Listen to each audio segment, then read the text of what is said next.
SSC 2026 পরীক্ষার প্রশ্নপত্র ফাঁস সংক্রান্তে অনলাইন প্রতারণার সঙ্গে জড়িত 4 জন প্রতারককে ডিএমপির CTTC counter terrorism and transnational crime আটক করেছেন। গ্রেপ্তারকৃত হলেন মোহাম্মদ সিফাত আহমেদ সজীব, মোহাম্মদ সালমান, মোহাম্মদ মেজবাউল আলম মাহিন এবং মোহাম্মদ মহিউজ্জামান মুন্না। গত সোমবার 20 এপ্রিল সিটিটিসি অনলাইন বিভাগ ইন্টেলিজেন্স অ্যানালাইসিস বিভাগ কর্তৃক সোশ্যাল মিডিয়া মনিটরিং সময় এসএসসি 2026 প্রশ্নপত্র ফাঁস গ্রুপ নামক একটি ফেসবুক পেজ থেকে গুরুত্বপূর্ণ তথ্য সংগ্রহ করা হয়।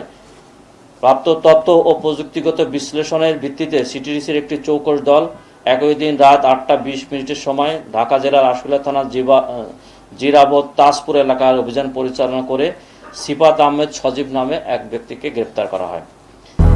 200-র বেশি সার্ভিস ও ফিচারে লেনদেনের সব বিকাশ অ্যাপে সম্ভব। গ্রেপ্তারকৃত সজীবের স্বীকারোক্তি ও প্রাপ্ত তথ্য বিশ্লেষণের পর বৃহস্পতিবার 23 এপ্রিল বগুড়ার ধুনট থানা এলাকায় অভিযান চালিয়ে সালমান নামে এক ব্যক্তিকে গ্রেপ্তার করা হয়।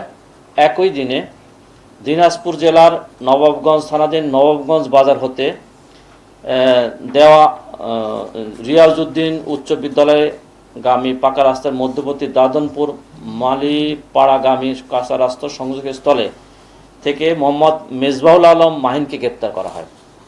পরবর্তীতে তাদের দেওয়া তথ্য মতে 24 এপ্রিল সিরাজগঞ্জ জেলার তারাস থানাধীন নওগাঁ ইউনিয়নের শাহ শরীফ জিন্দানি রহমতুল্লাহর মাজার সংলগ্ন পারমাণিক বাড়ির আসামির শ্বশুর সালাম পারমাণিকের বসতঘর হতে মোহাম্মদ মাহিদুজ্জামান মুন্নাকে গ্রেপ্তার করা হয়। এই 4 জনের বিরুদ্ধে তাদের বিরুদ্ধে নিয়মিত মামলা রুজু করা হয়েছে এবং তাদের রিমান্ডে এনে তাদের এই ঘটনা সংক্রান্তে সম্পৃক্ততার বিষয়ে জিজ্ঞাসাবাদ করা হচ্ছে। এই চক্র প্রশ্নপত্র দেওয়ার নাম করে নিরীহ মানুষের কাছ থেকে, ছাত্রদের কাছ থেকে টাকা আদায় এবং প্রলোভন দিয়ে আসছে।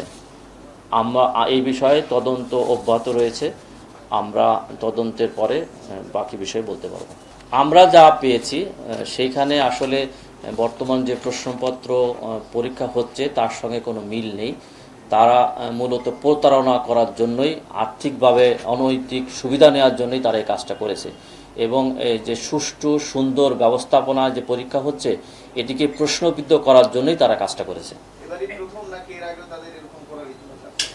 আমরা যাদেরকে গ্রেপ্তার করেছি তাদেরকে জিজ্ঞাসাবাদ করছি এবং তাদের যে মোবাইল এটা আমরা ফরেনসিক করছি, করে তথ্যে যাচাই করলে বোঝা যাবে যে তারা এর আগেও জড়িত ছিলেন কিনা। এখনো আসলে আমরা যাচাইয়ের প্রক্রিয়ার মধ্যে আছি, এখনই এটা মন্তব্য করতে পারছি না। আমরা তদন্তের পরেই বলতে পারবো এই বিষয়ে।